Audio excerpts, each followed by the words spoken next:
السلام علیکم ورحمۃ اللہ وبرکاتہ۔ بسم اللہ الرحمن الرحیم۔ کئی برس ہماری شادی کو گزر گئے، بچے بڑے ہو گئے۔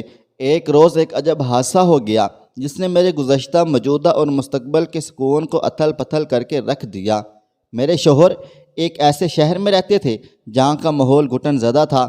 وہاں عورتوں پر پابندیاں بہت تھیں، جبکہ میں شادی سے قبل نسبتاً بڑے شہر کی پروردہ اور آزاد ماحول کی عادی تھی جہاں کو ایجوکیشن میں پڑھا۔ لہٰذا شادی ہو کر جب سسرال آئی تو یہاں پابندیوں سے وحشت زدہ ہو کر بیمار پڑ گئی تھی۔ جیون ساتھی نے میری بیماری کی وجہ کو بھانپ لیا۔ بولے، تم پریشان مت ہو، جہاں تم خوش رہو گی میں وہاں رہوں گا۔ اگر تم شہر شفٹ ہونا چاہتی ہو تو وہاں رہائش اختیار کر لیتے ہیں۔ میں اپنی اراضی فروخت کر دوں گا اور یہاں جو میرا کارخانہ ہے اس کو بند کر دیتا ہوں، چاہے کلاش ہو جاؤں، مگر تم کو ناشاد نہیں دیکھ سکتا۔ اگر تمہارا نام تمہارے والدین نے وفا رکھا ہے تو میں بھی کم وفادار نہیں ہوں۔ میں دلہن تھی، خاموش ہو گئی۔ اتنی بڑی بڑی باتوں کا بھلا کیا جواب دیتی؟ روہیل میرے لیے اجنبی تھے۔ وہ پہاڑوں میں آباد ایک قبیلے کے فرد تھے، لیکن تعلیم حاصل کرنے کے بعد قدرے روشن خیال ہو گئے تھے، تاہم میرے لیے بالکل اجنبی تھے۔ میں نے ان کو شادی سے قبل نہ دیکھا تھا۔ یہ شادی میرے والد کے ایک دوست نے اپنے دوست کے بیٹے سے کروائی تھی۔ یہ شادی کے بعد کا تیسرا ہفتہ تھا۔ ہمارے ساتھ کو عرصہ ہی کتنا گزرا تھا، اگرچہ عمر بھر کے ساتھی بن چکے تھے، لیکن ابھی تک ایک دوسرے سے بالکل ناواقف تھے۔ ان کی عادات کا مجھے علم نہ تھا اور میرے طور اتوار کو وہ نہ جانتے تھے۔ میں ایک تعلیم یافتہ، روشن خیال گھرانے کی لڑکی تھی۔ شادی سے پہلے ملازمت بھی کر چکی تھی، جبکہ یہاں کے در و دیوار تک جیل کے جیسے تھے۔ یہاں عورتیں اپنی مرضی سے کہیں باہر آتی جاتی نہیں تھیں۔ سیر و تفریح تو کجا، یہاں تو ان کے مکانات پر پرندہ پر نہ بھی نہ مار سکتا تھا۔ جب روہیل نے دل بڑھانے والی باتیں کی تو میں ٹھنڈے دل سے سوچنے لگی، کیا میں یہاں ساری زندگی بتا سکتی ہوں؟ روہیل اچھی عادات کے تھے، لیکن پرانی روایات کی پابندی کرنے پر خاندانی وجوہ کے باعث مجبور تھے۔ میں اب بھی ان سوچوں کی بھول بھلائیوں میں گم تھی کہ شوہر کی محبت میرے پیروں کی زنجیر بنتی گئی۔ انہوں نے میرے لیے خادماؤں کا انتظام کر دیا کہ پلنگ سے اترنے پر میرے پیر میلے نہ ہو جائیں۔ انہوں نے مجھ کو اتنی اپنائیت بھرا احساس دیا کہ جی چاہتا ان کے دل میں چھپ کر رہ جاؤں۔ بڑا شہر، اس کی آزادیاں جائیں بھاڑ میں، لیکن ماحول دیکھتی تو پھر وحشت ہونے لگتی، خاص طور پر جب یہ ہفتہ بھر کے لیے اپنے باغات کی فصل دیکھنے چلے جاتے۔ ابھی تو نئی زندگی کی شروعات تھی، زیادہ وقت گھر رہنے کی کوشش کرتے تھے، جس نے میرا دل موہ لیا تھا۔ گرمیوں کے دن تھے، ہماری شادی کو 4 ماہ ہوئے تھے۔ ہم اوپر کی منزل کی چھت پر سوئے ہوئے تھے۔ وہ مجھ سے باتیں کر رہے تھے کہ تم مجھے بے حد اچھی لگتی ہو۔ سوچا تھا کہ جانے میری دلہن کیسی ہوگی، لیکن اللہ تعالیٰ نے تمہاری صورت میں مجھے زندگی بھر کے لیے خاص انعام دے دیا ہے۔ وفا، مجھ کو اگر کسی سے محبت ہوئی ہے تو گھونگھٹ اٹھاتے ہی اپنی دلہن سے ہوئی ہے۔ یہ باتیں سن کر مجھ کو ان کے محلے کی ایک عورت کی بات کہی یاد آ گئی، جو ایک روز میری نند سے ملنے آئی تھی، مگر وہ گھر پر نہ موجود تھیں۔ تب اس عورت نے ہولے سے کہا تھا، تمہارے شوہر اور شیری گانا گانے والے کی خوب دوستی تھی، ذرا بچ کر رہنا۔ اچھا تو صاحب یہ بتائیں، یہ شیری کون ہے؟ آج موقع اچھا تھا، میں نے وہ سوال کر ہی دیا جو میرے دل میں تھا۔ وہ ایک دم خاموش ہو گئے۔ بولیے نا جناب۔ کوئی نہیں، تم سے کسی نے غلط کہا ہے۔ دراصل میں اپنے دوستوں کے ساتھ شادی سے پہلے شیری نامی ایک مغینہ کا گانا سننے جایا کرتا تھا۔ تمہیں تو پتہ ہے ہم مرد لوگ ایسا کچھ شغل میلہ کرتے ہی رہتے ہیں، لیکن اب جب سے شادی ہوئی ہے میں اس جگہ بھی نہیں گیا۔ اچھا آئندہ اس عورت کا تذکرہ بھی مت کرنا، ورنہ مجھ کو برا لگے گا۔ میں نے کہا، وعدہ کرتی ہوں کبھی اس کے بارے میں پھر بات نہ کروں گی، پر اس کے بارے میں سچ بتا دیں۔ بتایا نا، ایک مغیہ ہے، بہت اچھا گاتی ہے، اس کی بھی ماں بہت مشہور گانے والے تھی۔ دوست ایک روز زور زبردستی ان کے ٹھکانے پر لے گئے۔ بلا کی گائکہ ہے، کیا آواز پائی ہے، بالکل کوٹل سی، درد بھری۔ جب گاتی ہے سننے والے ساکت رہ جاتے ہیں۔ مجھ کو موسیقی سے بڑا شغف ہے، لہٰذا جب بوریت محسوس ہوتی تو میں کاکا گانا سننا چلے جاتا تھا۔ اتنا بتا کر وہ چپ ہو گئے۔ پھر کیا ہوا؟ میں نے اشتیاق سے بولا، بتائیے نا، آپ کو میری قسم سچ سچ بتا دیجئے۔ سچ سچ بتا دوں؟ تو سنو، اس بیچاری کو عشق ہو گیا مجھ سے، اگر کچھ دن زیادہ گزر جاتے اور میں نہ جا پاتا تو اس کے قاصد آ جاتے، سندیسے لاتے، میرے دوستوں سے التجائیں ہوتی کہ روحیل سے کہو 2 گھڑی آ کر صورت دکھا جائے۔ وہ آپ کو کیسی لگتی تھی؟ مجھے بھی اچھی لگتی تھی، سچ کہوں تو اگر مال زادی نہ ہوتی تو ممکن تھا میں اس سے شادی کر لیتا۔ اس نے بہت منتیں کی میں اس سے شادی کر لوں تو وہ عمر بھر کے لیے گانا چھوڑ دے گی اور پردے میں رہ کر زندگی گزار دے گی، میں جیسے رکھوں گا رہے گی، لیکن میں نے منع کر دیا، میں اپنی خاندانی ریت روایت سے مجبور ہوں، اس کے ساتھ شادی نہیں ہو سکتی۔ اس نے وعدہ لیا اگر میری شادی ہو جائے تو کبھی میں ہمیشہ کے لیے بھی اس کے ساتھ رابطے میں رہوں گا۔ تو کیا آپ نے وعدہ کر لیا تھا؟ ہاں، اس کو ٹالنے کے لیے، یوں سمجھو کہ جان چھڑانے کو جھوٹا وعدہ کر لیا تھا، لیکن شادی کے بعد میں اس کے پاس نہیں گیا تو کیا اب اسے صبر آ گیا ہے؟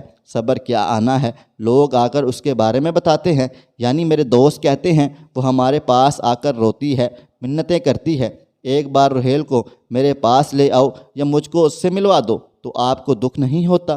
ہاں، اس بات پر کہ میرے کچھ دوست اس کا مذاق بناتے ہیں، اس کو دھوکے سے لے جاتے ہیں، چلو روحیل فلاں جگہ ہے، مگر وہاں لے جا کر وہ اس سے فائدہ اٹھا لیتے ہیں۔ یہ سن کر مجھے بہت رنج ہوا۔ کیا ہوا کہ وہ بیچاری حالات کے ہاتھوں غلط جگہ کی مکین ہوئی، لیکن تھی تو ایک عورت۔ مجھ کو رنجیدہ دیکھ کر وہ بولے، اس لیے تو نہیں چاہتا تھا کہ یہ سب بتاؤں، اچھا ہے مزید ہم اس کے بارے میں بات نہ کریں اور اس باب کو یہیں بند کر دیں۔ میں اس بات سے افسردہ نہیں کہ شادی سے قبل آپ گانا سننے جاتے تھے، شادی سے قبل کے معاملات سے میرا کیا؟ اچھا کیا سچ بتا دیا۔ اس بات سے تو میاں بیوی بھی باہم اعتبار و اعتماد کا رشتہ قائم و دائم رہتا ہے، تو پھر آپ کیوں ملول ہو گئیں؟ مجھ کو آپ کی سنگ دلی پسند نہیں آئی، کاش وہ ایک بار مجھے مل جائے تو میں اس کے آنسو پوچھ لوں گی۔ ابھی ہم یہ باتیں کر رہے تھے کہ میری نند کا بچہ بھاگا بھاگا آیا اور کہنے لگا، روحیل ماما، آپ کے سے ملنے ایک عورت آئی ہے، وہ باہر دروازے پر کھڑی ہے۔ اس شہر میں رات کے وقت کوئی عورت کسی مرد سے ملنے نہیں آ سکتی، آئے گی تو گھر کی عورتوں کے پاس ہی جائے گی۔ روحیل نے نیچے جانے سے منع کر دیا، لیکن میرے دل نے گواہی دی، ہو نہ ہو یہ شیری ہے، وہی روحیل سے ملنے اس وقت آ سکتی ہے، کیونکہ دل کی لگی دیوانگی تک پہنچا کر دم لیتی ہے۔ تبھی میں نے اصرار کیا، آپ نیچے جائیے، دیکھیے تو کون ہے۔ بظاہر میرے کہنے سے وہ اٹھے، میں بھی ان کے پیچھے پیچھے چل دی۔ انہوں نے ترنت بیٹھک کا دروازہ کھولا، وہ اندر سے باہر گئے تو میں بھی ان کے پیچھے بیٹھک میں داخل ہونے لگی۔ انہوں نے مجھے وہیں روک دیا، بولے، کیا خبر میرا کوئی دوست ہو، تم بے دھڑک بیٹھک میں کیسے آ سکتی ہو؟ یہ کہہ کر انہوں نے مجھے پیچھے کیا اور دروازہ بند کر کے اندر سے کنڈی چڑھا دی۔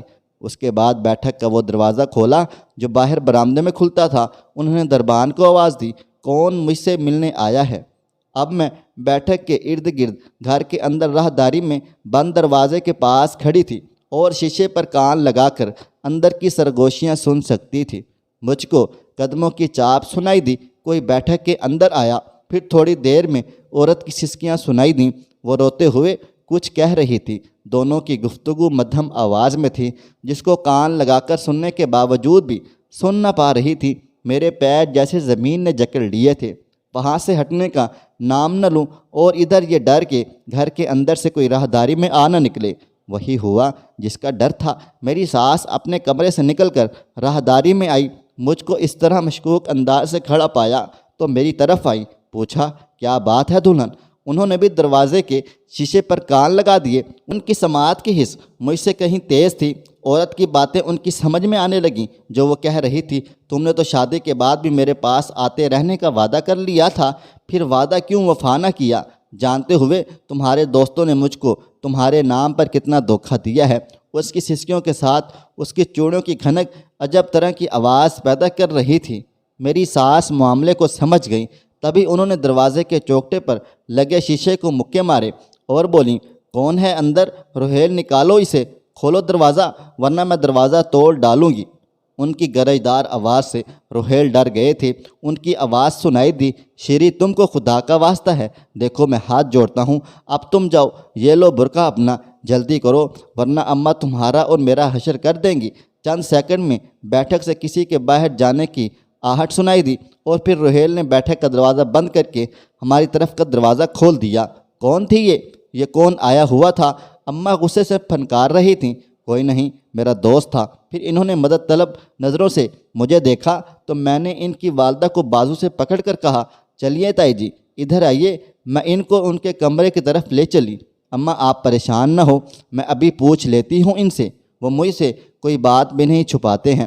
بڑی مشکل سے ان کی والدہ کو میں نے سنبھال لیا، ان کے کمرے میں پہنچایا، پانی پلایا۔ پھر میں روحیل کی طرف واپس آئی۔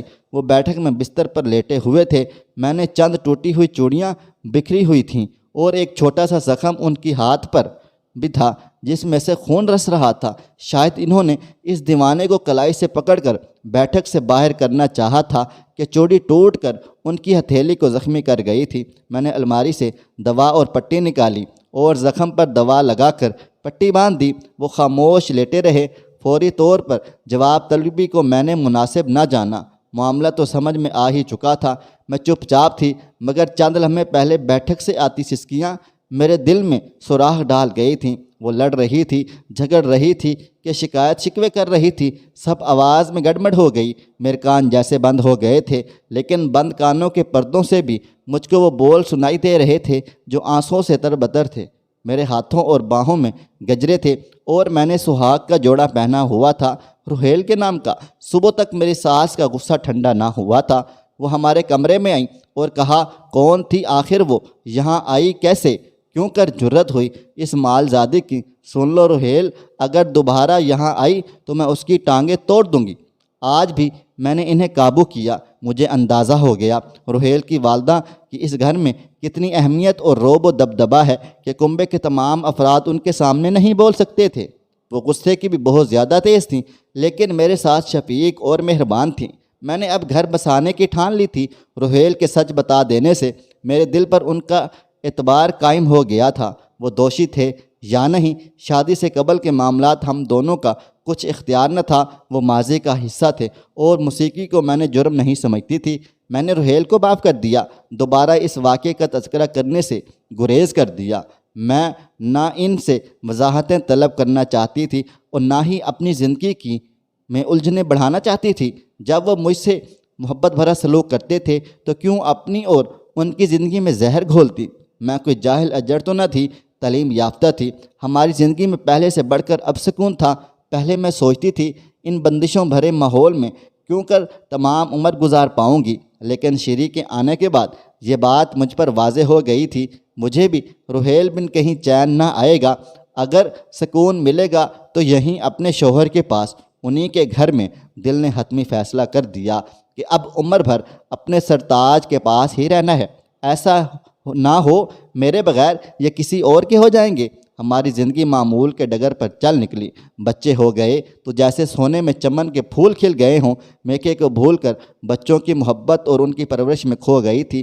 روحیل کام کاج کے سلسلے میں ایک ماہ نہیں آتے تھے، اپنے کاروبار میں مصروف تر ہوتے گئے۔ مجھے پرواہ نہ تھی، میں اپنے بچوں کے ساتھ سکون سے سو رہی تھی، رو رہی تھی۔ روحیل مال خریدنے پشاور سے آگے گئے ہوئے تھے کہ ان کے ٹرک کو حادثہ پیش آ گیا۔ وہ جام بحق ہو گئے تھے۔ قیامت خیز خبر میرے دیور نے آ کر سنائی۔ 2 دن تک ہوش نہ آیا، مجھے ہسپتال لے گئے۔ یہ تو میری زندگی تھی کہ کوما سے نکل آئی، ہوش آ گیا۔ میرے بچوں کی خاطر خدا نے مجھ کو دوبارہ نئی زندگی عطا کر دی۔ شوہر کا صدمہ تو سہنا ہی تھا، موت کی طرح یہ صدمہ بھی اٹل ہوتا ہے، سہنا ہی پڑتا ہے۔ لیکن میرے خالق نے ایک اور ذمہ داری پوری کرنے کی خاطر شاید مجھ کو دوبارہ نئی زندگی عطا کی تھی، اور وہ ذمہ داری تھی روحیل کی وفات کے بعد اس کی 3 بیٹیوں کی ماں کو شفقت دینے کی۔ روحیل کی وفات کے بعد صرف 1 ماہ بعد 3 خوبصورت لڑکیاں عائشہ گل، فاطمہ گل اور فرحہ گل میرے دیور سہیل کے ہمراہ آ گئیں۔ سہیل نے کہا، بھابھی میں آپ سے معذرت کا طلبگار ہوں، آپ صدمے میں تھیں، صحیح صورتحال سے آگاہ نہ کر سکا۔ آپ سے شادی کے چند ماہ بعد بھائی روحیل نے شیری نامی ایک عورت سے نکاح کر لیا تھا۔ اس راز سے میرے سوا کوئی واقف نہیں تھا۔ مجھے بھی بھائی صاحب نے کچھ ماہ پہلے ہی اپنی دوسری شادی کے بارے میں آگاہی دی تھی اور گھر بھی لے گئے تھے۔ شاید ان کی زندگی کے دن تھوڑے رہ گئے تھے، تبھی خدا نے ان کے دل میں یہ بات ڈال دی تھی کہ اپنے خاندان کے کسی فرد پر یہ راز کھول دیں۔ انہوں نے دوسری شادی کر رکھی ہے اور ان کی 3 بیٹیاں بھی ہیں۔ میں حیرت سے سہیل کا منہ تک رہی تھی۔ ان بچیوں کی ماں کہاں ہے بھابھی؟ دراصل بھائی کا جب ایکسیڈنٹ ہوا اور وہ اپنی کار چلا رہے تھے اور بھابھی شیری ان کے ساتھ ہی دونوں ایک ساتھ اس دنیا سے رخصت ہو گئے ہیں۔ جب حواس سنبھلے جانے والوں کے لیے دعائے مغفرت کی اور شیری کی بیٹیوں پر نظر گئی جو اپنے باپ جیسی خوبصورت تھی۔ ان کی ماں کو تو میں نے دیکھا ہی نہ تھا، یقیناً وہ بھی خوبصورت ہوگی، تبھی تو میرے روحیل کو پسند آ گئی تھی۔ مرنے کے بعد بھی دونوں نے ایک دوسرے کا ساتھ نہ چھوڑا، شاید ساتھ جینے مرنے کی قسم کھائی تھی کہ ایک دوسرے کے پہلو میں دفن ہوئے۔ اور میں جس کو عمر بھر یہ گمان رہا روحیل میرے ہیں، وہ مجھ سے ہی صرف سچی محبت کرتے ہیں، میرے سوا کسی اور کو نظر بھر کر نہیں دیکھتے۔ مجھ کو بچیوں سے کوئی اناج نہ تھا، یہ میرے شوہر کی بیٹیاں تھیں، جبکہ میرے خدا نے مجھ کو کوئی بیٹی نہ دی۔ 3 بیٹے تھے۔ اللہ تعالیٰ نے اپنی مصلحت کے تحت بھائیوں کے لیے بہنوں اور بہنوں کے لیے بھائیوں کا انتظام کر رکھا تھا۔ میں لا علم تھی، مگر وہ علم و حکمت والا ہے، جو چاہے کر سکتا ہے۔ میرے بیٹوں کی آرزو پوری ہو گئی۔ وہ کہا کرتے تھے کاش ہماری بھی بہنیں ہوتی، یوں ان کو بہنیں مل گئیں اور مجھے بیٹیاں مل گئی تھیں۔ انہوں نے مجھے ماں پکارا، مجھ میں ماں کا پیار تلاش کیا تو میں نے بھی کنجوسی سے کام نہیں لیا، ان کو گلے سے لگا کر ماں کا پیار دیا، ان کے رشتے تلاش کیے، اور میرے بیٹوں نے وقت آنے پر اپنی بہنوں کو جہیز دے کر عزت کے ساتھ رخصت کر دیا۔ آج میرا کنبہ پورا ہے، ماشاءاللہ، بیٹے بہویں پوتے پوتیاں، بیٹیاں داماد نواسے نواسیاں۔ جب یہ سب عید تہوار پر میرے آنگن میں اکٹھے ہوتے ہیں تو گھر کا آنگن چہک اٹھتا ہے، سبھی خوش ہوتے ہیں جیسے کسی کی زندگی میں کوئی کمی نہ ہو۔ اگر کمی محسوس ہوتی ہے تو روحیل خان کی، جنہوں نے میری محبت کا بھرم رکھا اور اپنی محبت کا بھی دونوں طرف وفا نبھائی، لیکن کسی کو کسی سے گلے شکوے کا موقع نہ دیا۔ اگر وہ آج زندہ ہوتے تو اپنا ہرا بھرا چمن دیکھ کر کس قدر خوش ہوتے، لیکن یہ خوشی دیکھنا شاید ان کے نصیب میں نہ تھا۔ دوستو، امید کرتے ہیں آج کی ہماری کہانی آپ کو پسند آئی ہوگی۔ ویڈیو پسند آئی ہے اس ویڈیو کو لائک کریں، شیئر کریں۔ اگر آپ نے ابھی تک میرا چینل سبسکرائب نہیں کیا ہوا تو ابھی سبسکرائب کر لیں، ساتھ میں بیل آئیکن کو بھی ضرور پریس کر لیجئے گا تاکہ نئی اپلوڈ ہونے والی ہماری ویڈیوز کا نوٹیفیکیشن آپ کو بروقت ملتا رہے۔ مجھے آپ اگلی ویڈیو تک اجازت دیں۔ اللہ حافظ۔